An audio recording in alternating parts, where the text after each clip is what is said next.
Hola. Desde el pasado 1 de mayo y durante 40 días estuvieron, sin que nadie supiera dónde, en la selva amazónica, errando, 3 niñas y un niño, hermanas entre sí, después de que la avioneta en la que viajaban con su madre se accidentara y cayera, y después de que su madre muriera. Hace unos días, hace un poco más de una semana, fueron rescatadas por los esfuerzos conjuntos del Ejército Nacional y la Guardia Indígena. Fueron encontradas por un grupo de indígenas que los había estado buscando. Y celebramos el encuentro y el hallazgo, y todo nos ha parecido feliz y también alucinante, esperanzador y también glorioso, y un consuelo. Y he pensado en la posibilidad de contemplar qué quiere decir en nosotras ese grito jubiloso de encontramos a las niñas, o aparecieron las niñas, o los niños, como en realidad dijeron, aunque eran 3 niñas y un niño. Y cómo, cuándo y dónde cada uno de nosotros pasa 40 días simbólicamente en la selva o en el desierto, como los 40 días más simbólicos que conocemos, en qué consisten las pruebas de esos periodos que pasamos en un lugar inhabitable, aunque estemos en medio de la gente, cómo son los lugares sin camino en donde nos metemos para buscar la salida desde nosotros hasta nosotros. Y pensé, desde luego, en el inicio de la Divina Comedia. Dice Dante: en medio del camino de la vida me encontré en una selva oscura y di la vía recta por perdida. Y pensé en ese inicio del viaje por los 3 ámbitos de la posibilidad humana y por los 3 ámbitos de la conciencia también, que hace Dante, hasta la experiencia de la divinidad y de la eternidad. Y me pregunté, cuando uno está recién huérfano, cuando uno tiene la madre muerta y tiene que recurrir y sacar de uno mismo a la hermana mayor, que no es madre, pero sirve como madre, y cuando uno está silente, rodeado, y tiene que ser flexible, y está cercado, y cuando uno es buscado por otros. Pensé en los personajes de esta historia y de esta noticia.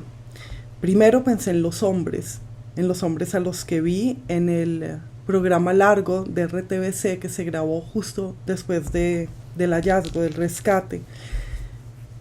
Yo escuchaba hablar a los militares, bueno, al militar, al general Pedro Sánchez, y a los miembros de la Guardia Indígena, y veía a estos hombres tan resistentes y avesados y disciplinados y obedientes, y veía también en medio de esa resiedumbre y de esa rectitud su ternura y su flexibilidad y su doblarse.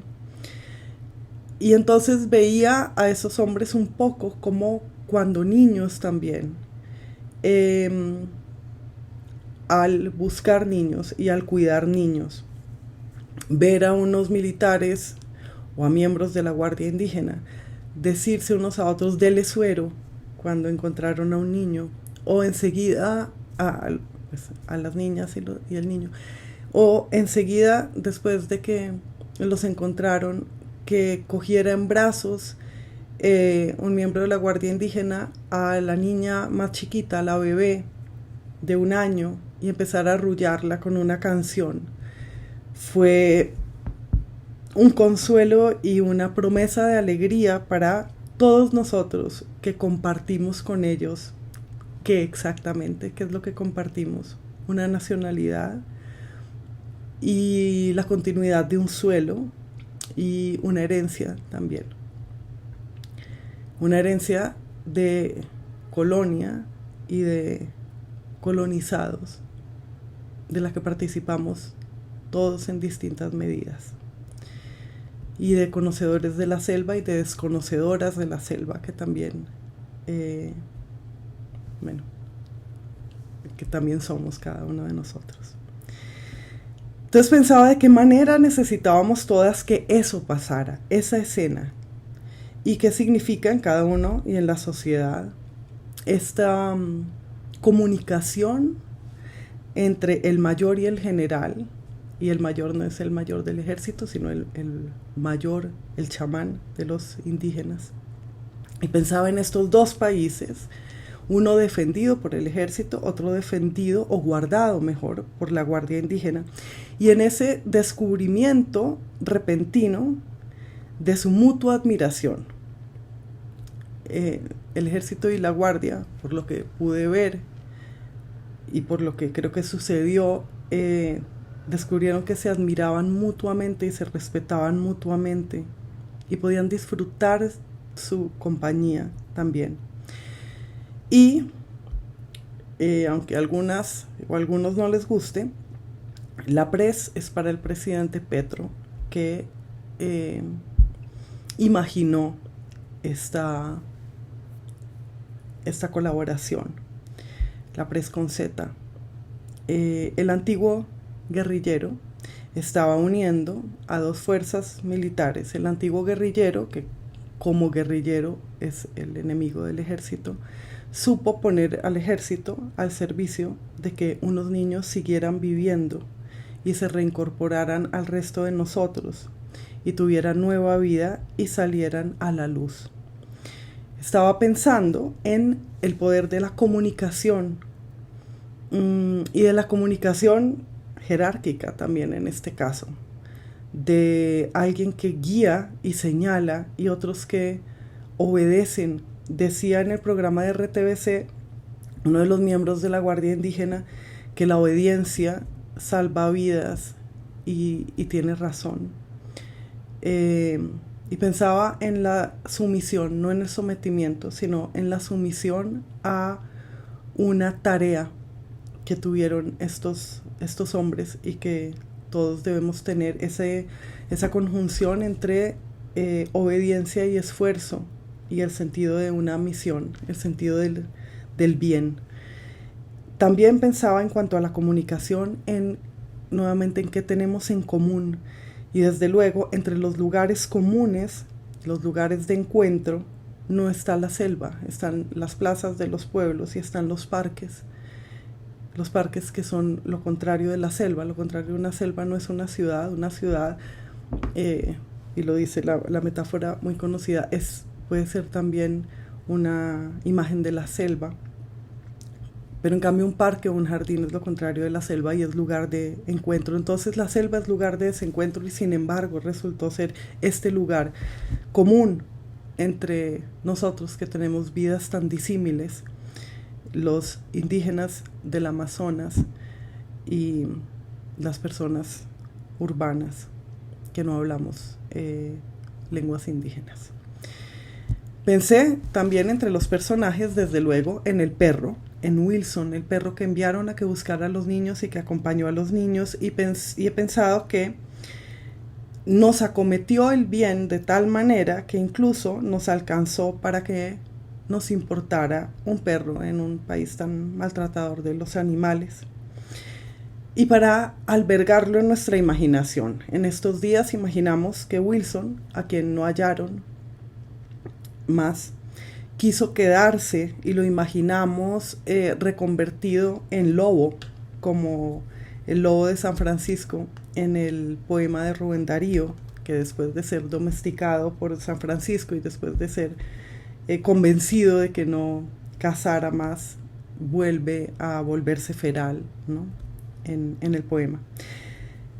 Pero además hay una cosa curiosa si uno lo imagina así. Si uno imagina el perro que se reconvierte en lobo, entonces tiene que caer en la cuenta de que lo está haciendo en un lugar en donde no ha habido lobos. En Sudamérica no hay lobos, en la selva no hay lobos. Y el perro pues fue introducido por la colonia, por la venida de otro mundo a este. Y entonces que en la selva se quedara Wilson, o que la selva cobrara a Wilson o lo acogiera, tiene mucho sentido porque, por eso, porque fue la colonia que trajo los perros la que destruyó la selva también. También nos permitió pensar en el sentido de lo sacrificial, de lo que se entrega para recibir o recuperar otra cosa. Y también preocuparnos por la víctima del sacrificio, no solamente por el sentido del sacrificio y lo que se gana con el sacrificio, sino imaginar el destino de la víctima del sacrificio, que casi siempre pues no tiene destino porque se sacrifica y ya, pero que Wilson no haya aparecido muerto nos permite imaginarnos también una segunda vida para él. En algún momento había una pisada de niño, de niña, y una de perro entre los rastros que siguieron, creo, o esa fue una de las cosas que leí o que se dijeron. Y entonces yo recordé haber oído o leído eso en alguna otra parte, unas huellas prehistóricas de una niña o un perro, y recordé que según Conrad Lorenz, pues esta historia, este mito que él crea de la domesticación de los perros, fue una niña quien primero cuidó a un cachorro de lobo y lo trató como un bebé e hizo que se quedara como bebé para siempre. Pero en fin, pensé en el hombre prehistórico, en el genio del hombre prehistórico y en el perro que siempre lo acompañó y en este regreso de el perro y el niño a esta selva primigenia. Pensé también desde luego en Laika, la perra rusa que mandaron al espacio exterior. Y entonces en el perro en la selva y en la perra en el cielo que no se ve desde la selva. La selva tiene otro cielo, que es un cielo de hojas. Después están las mujeres. En la misión de rescate solo había una mujer y eso pues resulta un poco impresionante, ¿no? Al ver el grupo de personas de rescate y su celebración, pues solo había una mujer.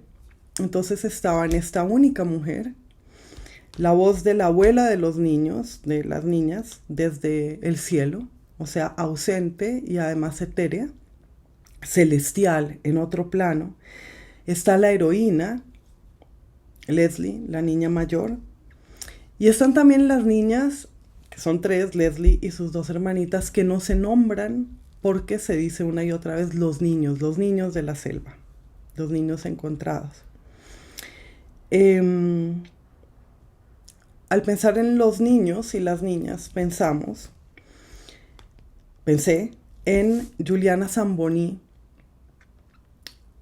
la niña que fue violada y asesinada por un bogotano hace unos años y que parece que a veces no tenemos presente. De alguna manera el hallazgo de esta niña en la selva, de esta niña que sufrió hambre y dolor en la selva, redime a la niña indígena que más presente está en nuestra memoria.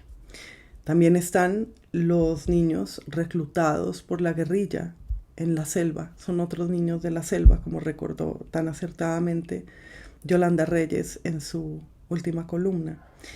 Y están las niñas prostituidas también en esa misma selva, en la selva del tráfico.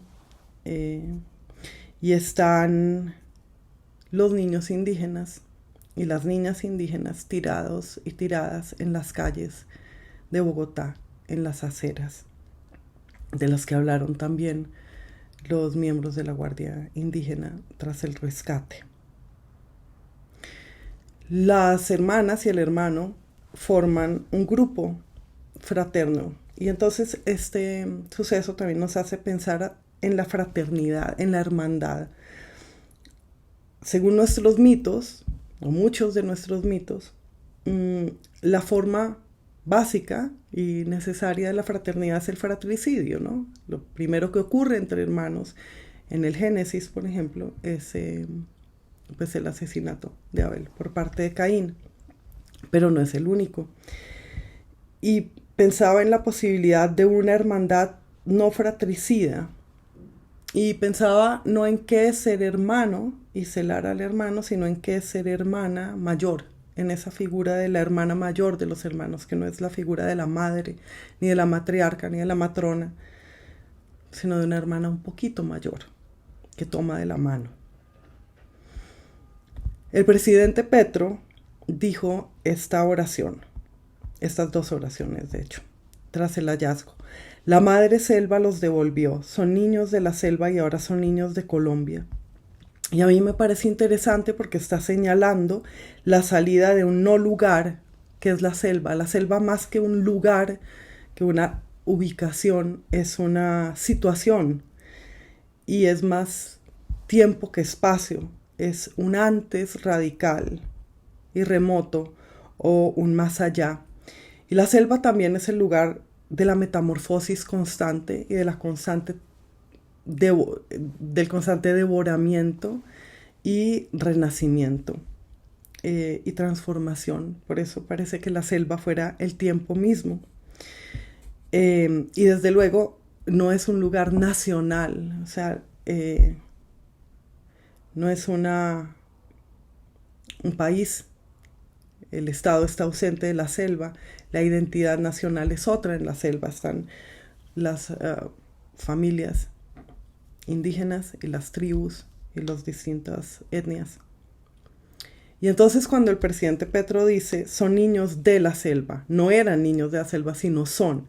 Y ahora son niños de Colombia, distinguir entre esos dos presentes del son y del ahora son como un más presente y subrayar esa salida de un no lugar a un lugar nacional y a que esos niños sean reconocidos por todos nosotros e incorporados en un sentimiento nacional, en una compañía nacional. Me pareció interesante. Pero la primera oración también, la madre selva los devolvió. Porque por un lado se dice que es una madre y que los cuidó, y por otra que los devolvió, o sea que la madre los estaba reteniendo como no correspondía, ¿no? Tenía que devolverlos, restaurarlos donde debían estar. Y entonces esta concepción de la madre como alguien que retiene más allá de lo que debe retener, pero también que protege, pues está presente ahí. Y además salta a la vista la luz de que fue la madre de estos niños quien había muerto. Todo esto pasa pues durante en la estela del descubrimiento del cadáver de la madre. Y uno puede imaginar a los niños alejándose del lugar del accidente, como también alejándose de la descomposición de la madre, del cuerpo de la madre. Todo esto hace parte de una historia, como dijeron los indígenas en esta reunión que se transmitió por televisión. El mayor, el chamán, hablaba de una batalla que él libró contra el ser, contra un ser de la selva. Y este lenguaje es tan significativo y tan vivo y tan preñado de cosas, tan poético, porque es complejo sin ser complicado y está condensado y es concreto, que choca contra el lenguaje burocrático, choca con el lenguaje burocrático que también se usó en estos días, ¿no? En ese lenguaje burocrático pues se decían una oración un poco absurda, que era hablar del liderazgo de la niña que estuvo con sus hermanos chiquitos en la selva. Eso no es liderazgo, no es como que estuviera haciendo un emprendimiento ni dirigiendo un partido político. Podemos pensar más sutilmente y pensar en la compañía y en la dulzura. Yo creo que es muy necesario pensar creo que ese es el concepto que flota sobre toda esta experiencia, la dulzura. Pero en fin, entonces esa palabra liderazgo, y luego otra funcionaria hablaba de este es el primer país del mundo, o el primer país de la región en donde pasa esto, y se refería a la colaboración. Y luego había otro representante de la institucionalidad que decía, que añadió tras su largo discurso, Y este es uno de los países más hermosos del mundo. Sí, es uno de los países más hermosos que hay en el planeta, decía. Entonces, esa lengua burocrática en la que todo es lo mismo y en la que todas las palabras terminan oyéndose iguales, esa lengua tan contraria a la música, chocaba contra la lengua significativa de los indígenas, el español pausado y lacónico y extraño y ajeno, en el que los indígenas hablaban con precisión y con espíritu. Y no es que esté culpando a las personas de las instituciones, ni esté juzgándolas a ellas. No son ellas quienes hablan así, precisamente. Es el cargo el que habla así. Pero pues sería bueno que ellas se dieran cuenta de que ellas también hablan como hablan, o que nosotros todos también podemos hablar como hablan estas personas para quienes la palabra activa cosas, los indígenas. Bien. Estaba en todo este episodio presente el lenguaje del sincretismo y la muestra de que hay un sincretismo posible entre religiones y entre mundos espirituales, también entre lo viejo y lo joven, entre los mismos indígenas, y eso se verá en un pasaje que leeré a continuación, y entre dos planos, el plano de lo espiritual y el plano de lo físico. Voy a leer unas palabras que transcribí y que dijo Nicolás Ordóñez Gómez, miembro de la Guardia Indígena, cuando narró el encuentro, el hallazgo de los niños. Las leo con admiración y me permito el placer de incorporarlas a mi propia voz. Uno solo no puede hacer las cosas. Uno humanamente es débil y siente dolencias, pero unidos recordamos, nos vemos en los demás y nos recordamos que somos importantes. Los mayores espiritualmente abrieron camino, y nosotros jóvenes fuimos a buscar en lo físico, caminando, pasando, recordando sueños, visiones. El sentir nos llevó por parte de la selva con muchos bejucos, muchas palmas de chuzo, muchas hojas, rastros de tigre, huellas de diferentes animales. Y yo mirando el suelo, un poquito alejado de los compañeros, yo mirando el suelo, cuando escucho que los amigos, los compañeros dicen: oiga Dios, los niños. Volvió a llorar, creo que se refirió a que habían oído a la bebé llorando. Levanté mi cabeza, claro, estaba cerca a Leslie, que tenía la niña menor en los brazos, dice. ¿Cómo? Sí, bueno. Y sigue este parlamento fabuloso de Nicolás. He pensado en el sentido del encuentro, de cómo se esperan los que se van a encontrar. Se esperan incluso sin saber que se están esperando. Y el encuentro implica la búsqueda y el hallazgo, pero también la aparición. O del otro lado del encuentro está la aparición, que es distinta del encuentro. Se ha llamado a esta operación, que se llamó Operación Esperanza, también Operación Milagro. La esperanza se convirtió en milagro. Lo milagroso es lo que sucede, viene inesperadamente y es contra las leyes. La aparición de la Virgen, por ejemplo, que es milagrosa, es contra la ley, porque según la ley de la naturaleza, pues no aparece la Virgen, está contra la norma, contra lo normal y contraviene la naturaleza. Y entonces ahí en las apariciones, en que hayan aparecido los niños o se aparezca la Virgen, tenemos esta tensión y esta conjunción entre naturaleza y arte, no entre naturaleza y civilización, no entre lo salvaje y lo civilizado, sino entre naturaleza y arte y religión. Y podemos pensar en el arte que fue el hallazgo de estos niños y el regreso de estos niños.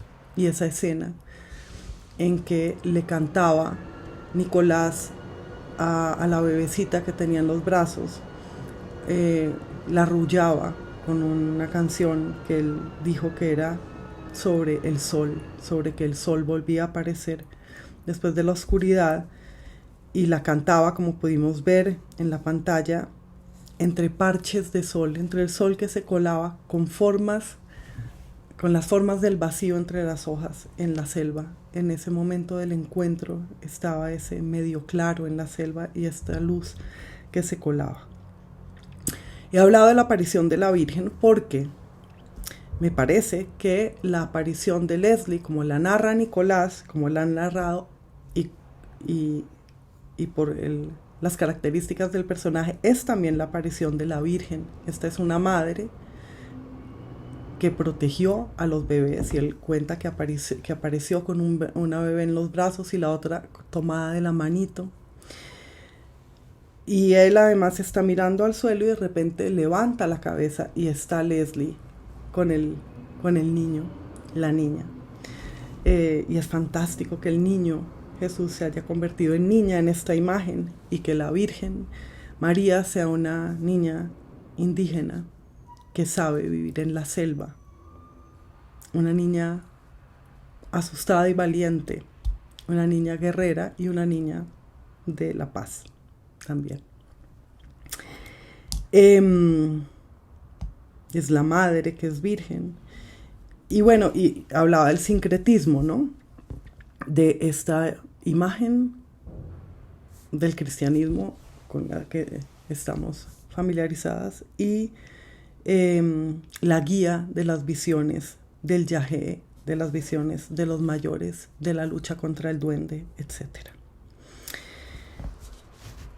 Hay una palabra que usaban los entrevistadores del programa de RTBC, que es la aventura. Al principio me pareció desacertada porque no estaban en una aventura en la selva, sino en una misión muy difícil. Y luego me pareció muy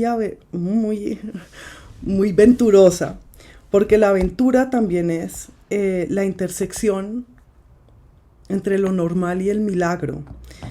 También es lo inesperado. Y la salvación es una aventura. Es siempre el encuentro entre algo que viene en un sentido del camino y lo que viene en el sentido contrario. Y es también muchas veces salirse del camino, la salvación, como la aventura.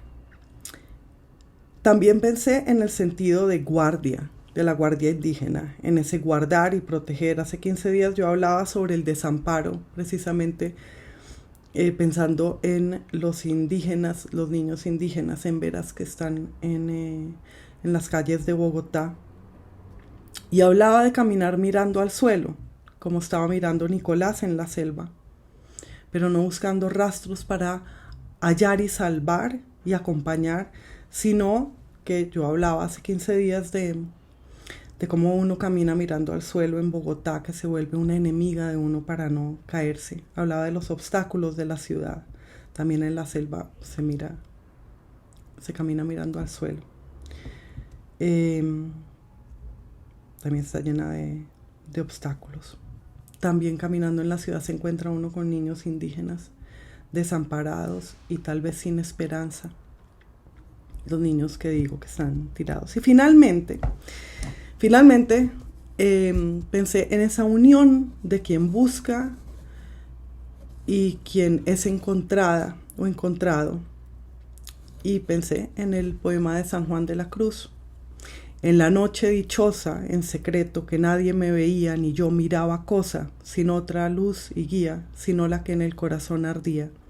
Aquesta me guiaba, más cierto que la luz del mediodía, a donde me esperaba quien yo bien me sabía, en parte donde nadie parecía.